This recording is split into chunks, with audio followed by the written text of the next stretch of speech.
Well, good afternoon and welcome. My name is Jenny Rojnasatian. I'm the Executive Director of NCW Tech Alliance and really excited for this afternoon's Tech Talk with two of our board members, Walter Thorn and Shon Dempsey. Really briefly, I just wanted to share a little bit about NCW Tech Alliance and extend a warm invitation for you to join us as a member, a sponsor, or an attendee at any of our upcoming events. And I'm just going to briefly show the website. Thumbs up, Walter, if that's showing for our group. Perfect. So you can find us at ncwtech.org, where you can learn about membership, upcoming events, programs, and resources.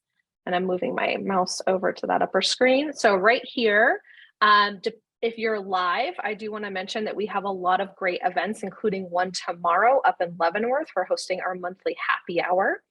And then we have 3 action-packed days around the Flywheel Investment Conference, which actually kick off with a Latina Founder event on April 19th, with 3 days of events around the Flywheel Conference. We also are doing a Digital Navigator launch and an industry tour this month. So April has a lot to offer. If you're watching this webinar after the fact, know that you can visit us at ncwtech.org to find out about membership, events, and more. Today, we're going to have a really dynamic conversation, and I'm going to pass it off here to Walter and Shon in just a minute. I wanted to mention that we wanted this to be dynamic, so you can raise your hand at any time and ask questions. I can unmute you. We know that sometimes people are zoomed out, so we didn't want you to feel like you had to have your camera on, but you can ask questions or put them in the chat, and we'll make sure that we respond to them. We'll also send you links after the event. So with that, I might start our first poll for everyone and then pass it off to Walter and Shon. So our 3 questions, we want to know, where are you joining us from today? Are you in the office like the Tech Alliance team is? Are you at home, whether that's at work or having the day off? Are you on the go or traveling? What's your experience with AI? Have you heard of it? Have you looked into it? Have you used it once or not at all? And have you used ChatGPT? So we're going to give a minute for everyone to go ahead and participate in that poll.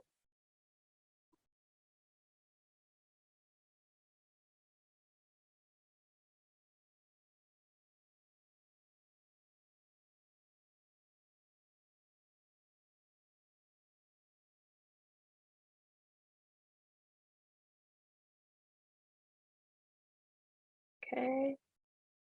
Got one more participant. Another 10 seconds here. All right. So it looks like our results. I'm going to share results. Does that share it with all of you guys? Did you see the results? Mm-hmm.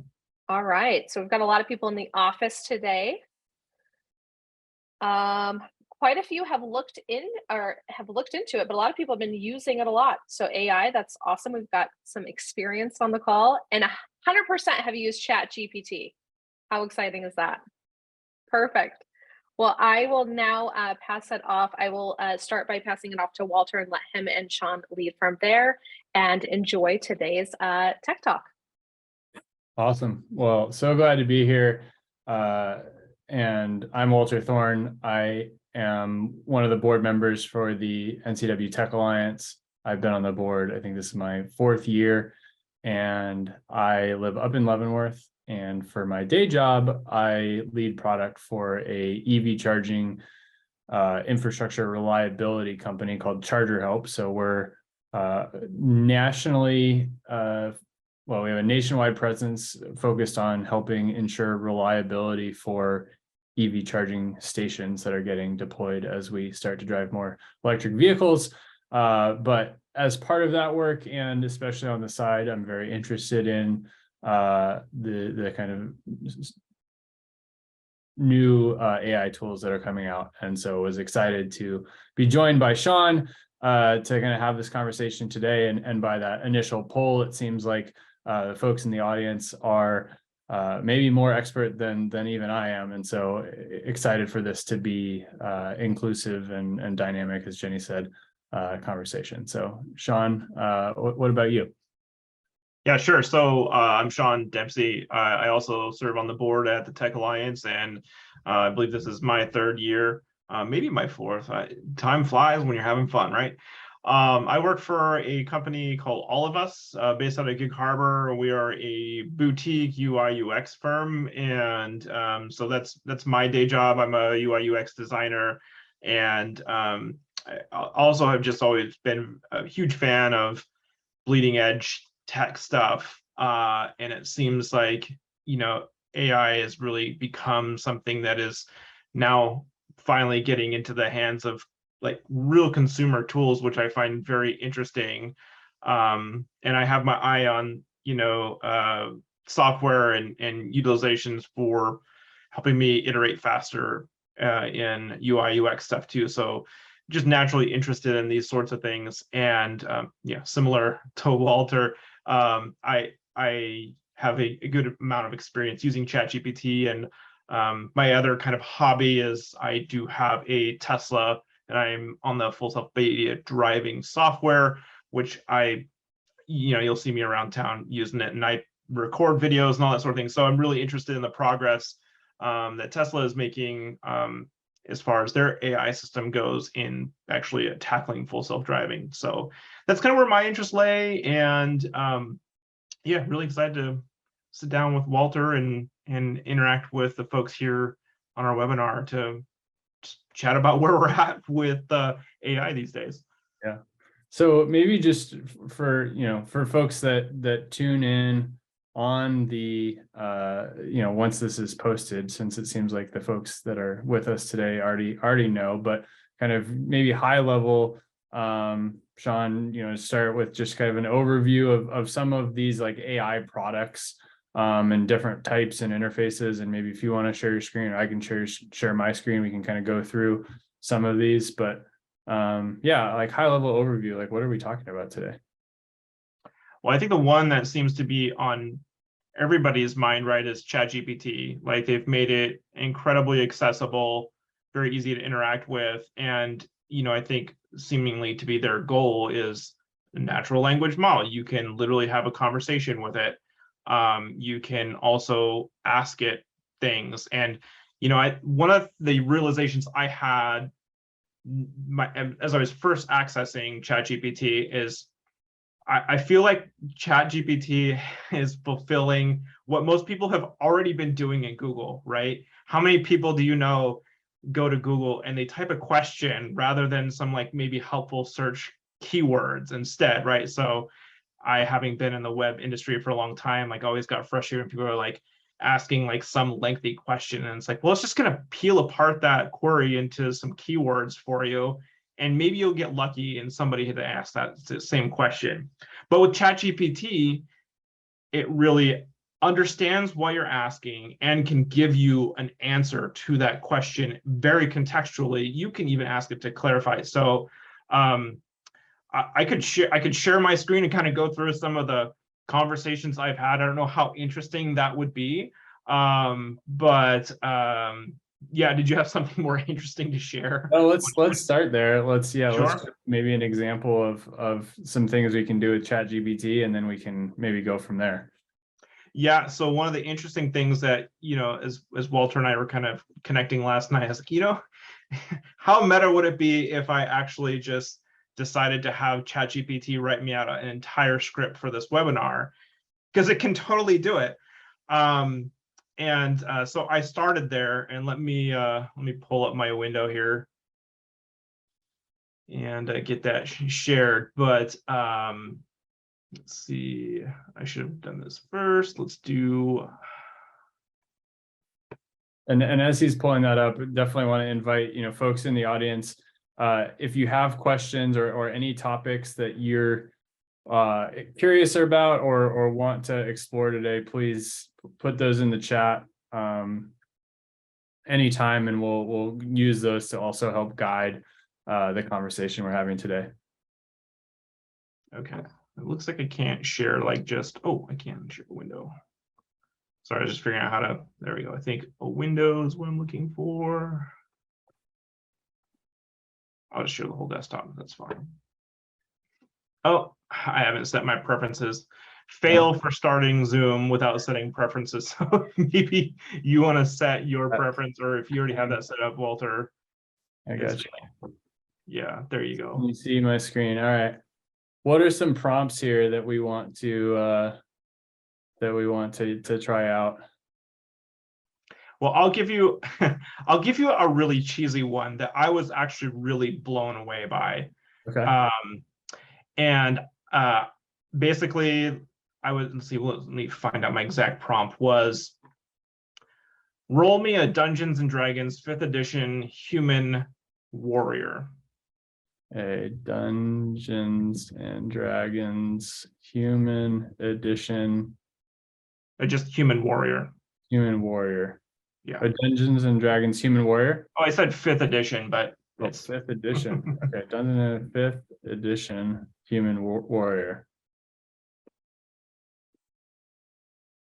So this just blew me away because I don't know if we have any Geek Factor folks in the audience, but this gives you everything. It gave me, and as you can see, the name, the race, the class, background info, all the ability scoring that you would normally have to like roll yourself, or, I mean, they have tools and stuff that'll do this. It'll give you your skill set that you can choose from. It gives you your starting equipment, and even goes in and makes you a backstory. I mean, I was like, wow, like if I mean, this is Geek Factor at its finest, but like that level of, I was not expecting that. So that was a lot of fun to play with. And then you can ask it to tweak things for you as well. So yeah, that's one of my favorite things about ChatGPT is that it is interactive, and you can, you can tweak it, you can give it feedback, and it can interact with that feedback in how it gives responses. I'm going to do a new chat here to maybe show a simpler example that I love. I like having ChatGPT write me poems because I find those to be entertaining to share. I share them with my coworkers, and so I'm going to ask ChatGPT to write me a poem about my friend Shon, who likes Teslas, and have it rhyme with his name. Please keep it short. And sometimes you can have it even write haikus, but here's our 3 clause poem. But we could say, hey, can you make it even shorter? And so it will go back and make it just a 1 paragraph. And so there's a bunch of interesting ways that you can interact with it. You can also tell it to give you feedback on something you've written. You can tell it to take on different personas. And so there's a lot that actually you can do through the way that you interact. And there's a whole new class of kind of job category that's coming up around what's called prompt engineering, which is really being strategic and intentional and getting really nuanced in the information that you're putting into the chat, into this chat here. I'm going to look at some of the Q&A that are coming in here.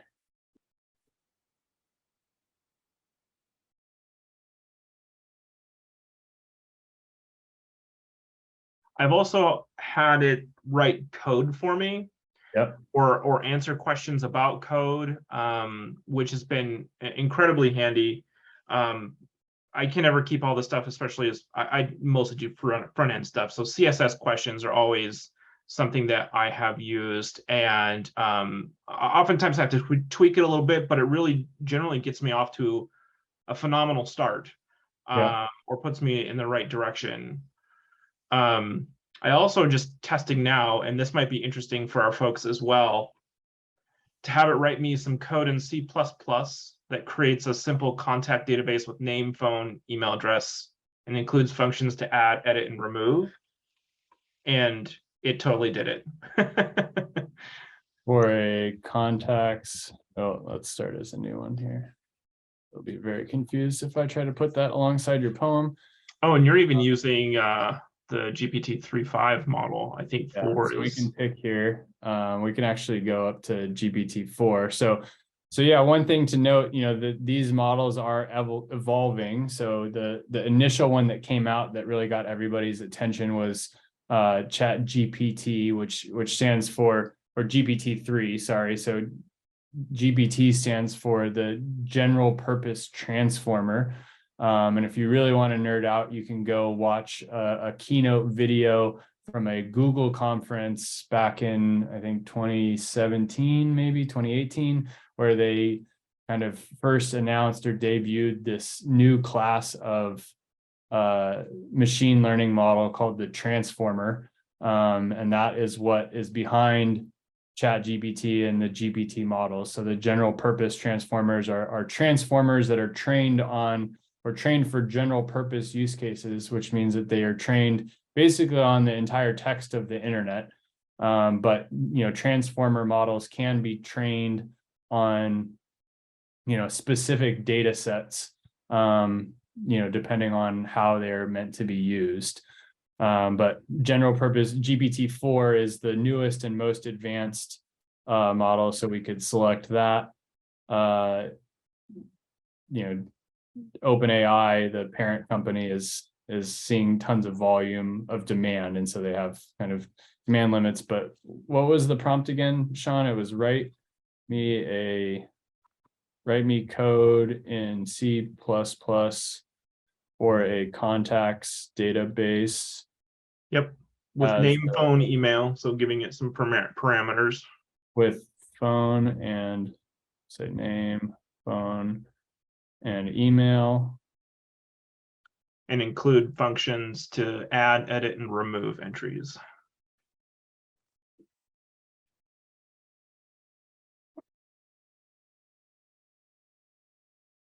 So what is interesting about this to me as a layperson is that, if I do a little bit with, things like SQL queries myself, but oftentimes if I'm trying to look for, a SQL function to do something, I have to look for the function and then extrapolate to my use case. And what you can see here is that you can actually ask ChatGPT to write you example code specifically for your use case. So maybe Shon, if you want to walk us through kind of what it's put out here for us in terms of the code it's generating.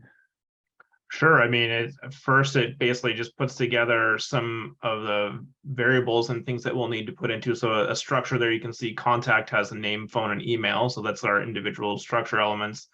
Then we have our functions there that will add, edit, and remove, and then also display those, right? So you want to be able to see them.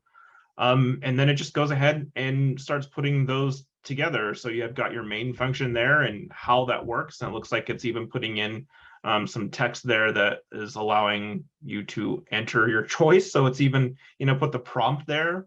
And then it's showing, hey, based on their input, what function should we run?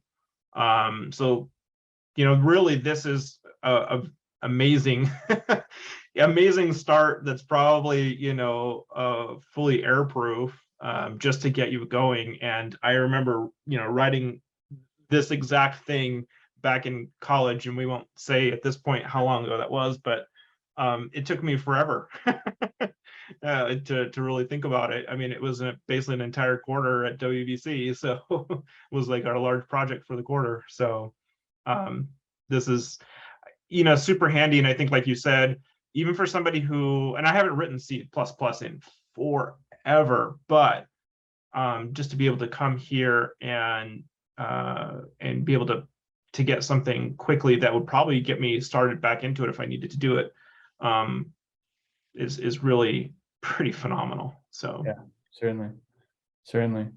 What about some of the other types of applications of this GPT technology or the natural language models? And I'm thinking of other generative AI. I have Mid-Journey pulled up here, but I'm curious, Shon, you're a designer. How are you using these AI products in your day-to-day with the work that you do?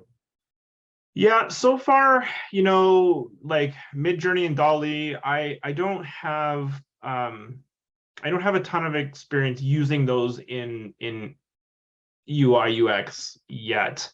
I've got my eye on some tools that are called co-pilots for the tool that I primarily use in my work, Figma, and that are in beta, closed beta, etc. I don't have access to yet, but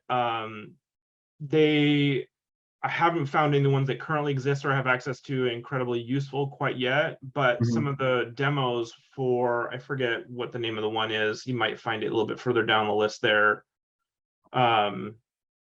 that are going to claim to do some pretty great things out the gate, and I haven't seen those. So, and then for Midjourney and some of the image creation stuff, I would say, creative inspiration perhaps is probably the biggest thing, right? And this is like, so far I've seen, and we can see here some just ultra creative stuff, right? So more art based rather than graphic based stuff is generally what you see. Yeah. I do know though that since Microsoft is partnered, or they have a relationship with OpenAI, and I don't know the entire details of that, but they are leveraging Dolly in some of their tools. And if anybody's used Canva, they have a similar tool called Designer, Microsoft Designer, and it actually is using some of that same functional creation with natural language in partnership with Dolly. Yeah. And so for those of you that aren't familiar, Dolly is another AI product from OpenAI, and it creates images based on, again, natural language prompts. So we could say, an impressionist painting of a giant kangaroo on top of a snowy mountain. And DALL-E and its creative capabilities will be able to, well, when it's not overloaded, it will generate that. We'll keep trying here. There's a related question though that was in the chat, which is, that maybe some of the best use cases for this technology. Here we go. So these are impressionist paintings of kangaroos and mountain landscapes. You can, ask it for impressionist. You could also ask it for a, digital realistic image, and it will do its best to match that. But yeah, question was around, using, and these always just crack me up. So yeah, you can do some pretty interesting things in terms of the creative capabilities here. But one of the comments was, that maybe these tools struggle to provide factual information and or consistent, information. And so the question was, do you agree, and kind of what to do about this? So maybe your thoughts, and then happy to share some of mine. Yeah, I mean, I think one, it shows kind of the limitations of AI at this point, being very reliant upon the input, right? And it doesn't know necessarily, you really have to put more into it in order to get what you want out of it. Yeah.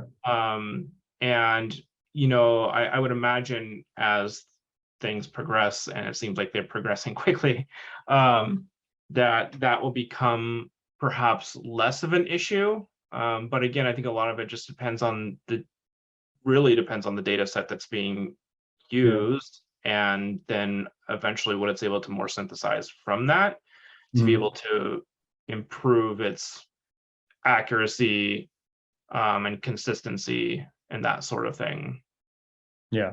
Yeah, certainly. I agree with that. I think, some of the accuracy and consistency, reliability comes back to how these models work. And I'm by no means an expert.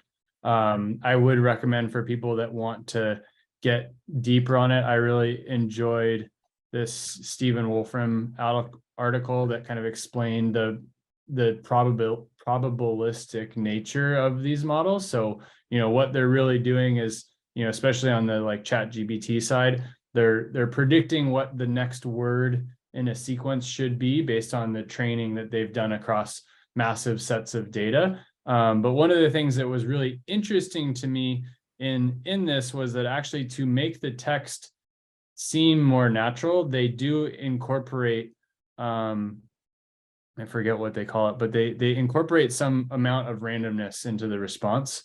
And so that's what also allows you to, click regenerate response here. And depending on the question, if I go back to this, poem that we're writing about Shon, if we ask it to regenerate response, it's able to come up with a new one. So, if it was completely probabilistic, it would, in theory, come up with the same answer every time to the same question. But because it's introducing randomness, it is able to come up with different answers, but that also is part of why it might not be as reliable for kind of how it thinks about factual responses to kind of creative ones. I guess the next question is around use in business contexts. That is one that, at least for me, is an open question. We're starting to look into applications within the software product and platform that we're building at Charger Help.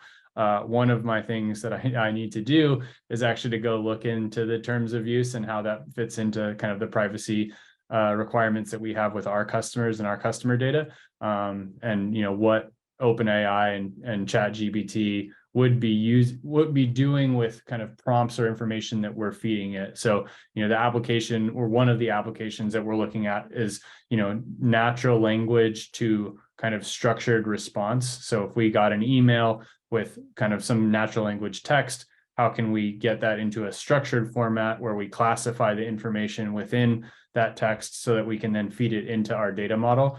But if we're feeding it natural language that is about our customer or our business, the privacy concerns there are what is, still an open question for us. And I would imagine, based on the question here around, workplaces potentially banning it or banning use with proprietary company information, that is the concern. But, any thoughts there in terms of your business and how you've thought about it, Shon?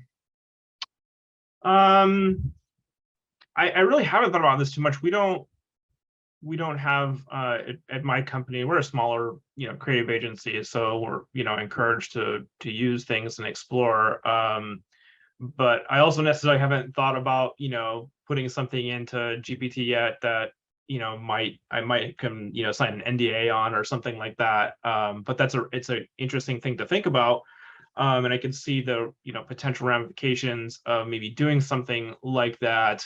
And again, I don't know enough about their privacy policy or where that data goes or anything. So that's a really interesting question. I would imagine I could totally see why a company would want to restrict use of probably the tool even at its current state for that particular reason.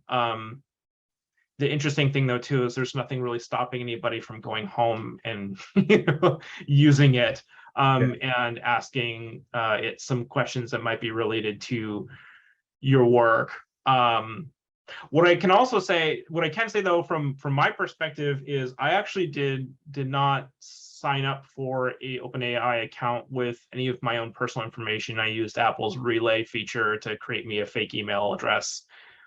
So I've personally just kind of taken that small step of not providing that level of personal information or connectedness. So yeah, but I could see how that could be a real potential issue. But I also, on the same and can see how something like this could be very useful for a company if they were able to compartmentalize it, isolate it, and feed it with their proprietary information to, say, create like a support bot. Because I think, you know, already the state that ChatGPT is in, if it has the right data set, can answer any question. Like, I could see that being phenomenally helpful with company I used to work for, Squarespace.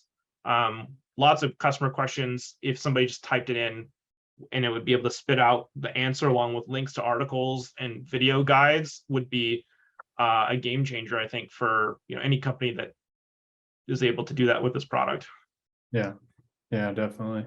And that's one of the things that I think, and I admittedly haven't spent a ton of time with some of the newer, you know, Bard, which is the Google kind of alternative to ChatGPT, and some of the other products are out there, but there are differences in how they're approaching, you know, things like you just mentioned in terms of their ability to cite sources and how they're kind of helping reconstruct, you know, how they get to the answer. The third question we have here is around resources for learning prompt generation and improving the quality of prompts. Maybe start with you, Shon. Like, how are you learning about these tools, and what are some of the better resources that you found? Well, I think if the question is around, and feel free to clarify if I'm not hitting the right notes here, but my guess is maybe that's more in relation to some of these image generation platforms like DALL-E or Midjourney, where you're giving it a text prompt and then having it produce something. I don't know of any resources. I haven't actually looked into anything like that, other than, you know, really just trying it. And I think that's kind of the interesting thing with these tools, is kind of actually that journey of figuring out what prompt you want to feed it with and what results you get, and then how you can maybe give it another prompt to make it tweak and see what happens. So if it's you know, if the question is more in regards to how can I feed it the most accurate prompt to get the result I'm looking for, I don't know of a resource for that right now, and trial and error seems to be perhaps the best. I think one of the things you can see with, like, did you still have Midjourney pulled up in Discord? I don't okay. have it pulled up. I have an example. This was like a prompt that I had seen, but and I can talk through that in a second, maybe. Yeah, one of the things that I think is actually useful with Midjourney in Discord is they have some of those, like, specific channels that are just like people generating stuff, and so you can look at their prompts and then the results of what's being created from those prompts. So that's interesting as well. But personally, I think that's a big part of the fun of these more hyper creative tools, is just seeing what you get out of a prompt. Yeah, no, certainly. I agree with that. I think along the lines of what you described in terms of Midjourney and the Discord threads, I've seen some, I use Twitter, so I've seen some just interesting Twitter threads. This was one that I found fascinating that kind of broke down how they got to an image like this that was generated by Midjourney.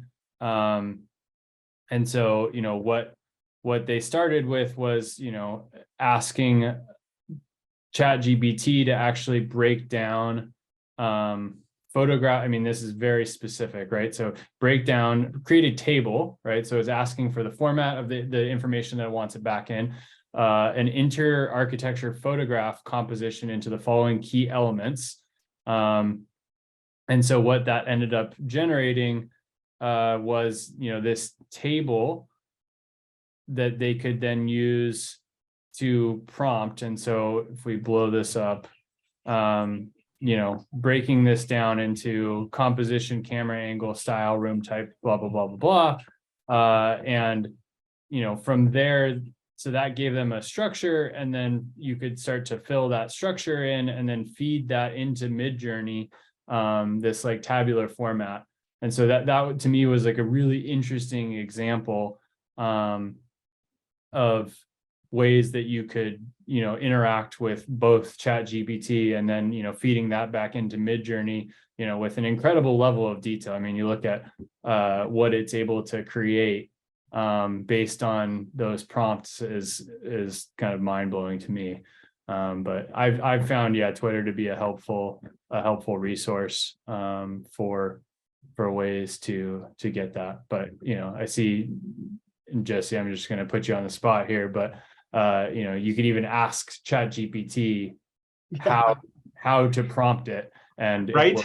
it will give you answers on ways to do that. So but I love your answer, Shon. I mean, like, so much of this is just like unbridled curiosity and feedback loops that are really interesting and fast, and so it can be like really rewarding and fun to just work through this and kind of learn as you go. Can I ask you a question, Walter? Yeah, please. So we were chatting a little bit before we got started, but I'm curious, what do you think about the current state of AI in these tools, and kind of like the future? Is it scary? Do you find it scary? Do you find it intriguing? What are your thoughts on where we're currently at? Yeah, that's a great question. I prefer to take the optimistic perspective here. I think there's certainly a narrative that you could construct that is pessimistic, but we'll focus on the fun side right now. I think that these tools are just going to give everybody superpowers, and I hope, and I'm excited that they are relatively democratized in terms of access. And I think as long as we can keep it that way, everybody can benefit from them. And I think it's, I'm hoping that it can be kind of a rising tides lifts all boats type of a situation. Obviously, in certain fields and jobs and industries, it's going to be disruptive. But what I have found largely is, or what I've observed largely is, that it gives people, the ability to do things differently, or do things better, or do things more quickly. And I think it is, positive in that sense. I think the folks who are very focused on creative and creating is maybe one of the areas where it's going to be the most challenging. But I actually think how this plays out over time, I don't know, but I think it does create a really interesting opportunity for folks who are creative and who are artists to create things which are genuinely unique. Because I think over time we're going to see kind of a regression to the mean in terms of a lot of the creative outputs of these tools. And so things that are truly unique are going to be valued and celebrated. But obviously, how we treat those and understand those and see that those things are, unique versus being generated by a machine, I think that's the piece that we're going to have to figure out how to solve. What about yourself? Yeah, I definitely have some mixed feelings across the board. I think to your point of, how it's being democratized and everybody's kind of using it right now, I think even for myself, like even the ways that I'm using ChatGPT and Midjourney, etc., it's very rudimentary. Like, I think it's like the base level of what those tools are, the possibility is for these tools. And now that we're seeing like GPT-4 is integrating, allowing integration with these other products and that sort of thing, we're going to see, I think, another massive rise in functionality and utility. And I also feel like, and I don't know if I'm alone in this, but it seems like even just this year, like from January to where we are today, it seems like things have just like blown up.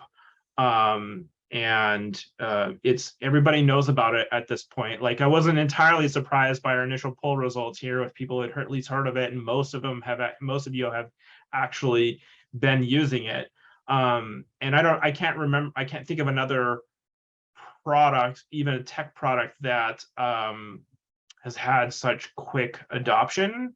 And then the other thing that really kind of blows me away is, I guess, a rush by GPT competitors. You've got Google's Bard, you've got the other ones are kind of escaping me at the top of my head, but like, that was announced like very soon, like just within the last month or so, and people are able to get in there now and start using those tools.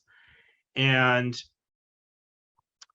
I think by and large, I also embrace, again, I'm very much of the mindset that, like, I think technology is incredibly useful for us, but at the same time, my only real fear, I suppose, is us relying a lot on these sorts of tools and forgetting how we got there.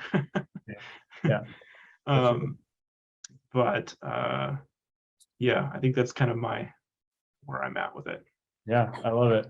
I love it. Well, I see Jenny's come back. I wasn't sure if I was going to have to do the end on time speech, but I'll hand the mic back to Jenny.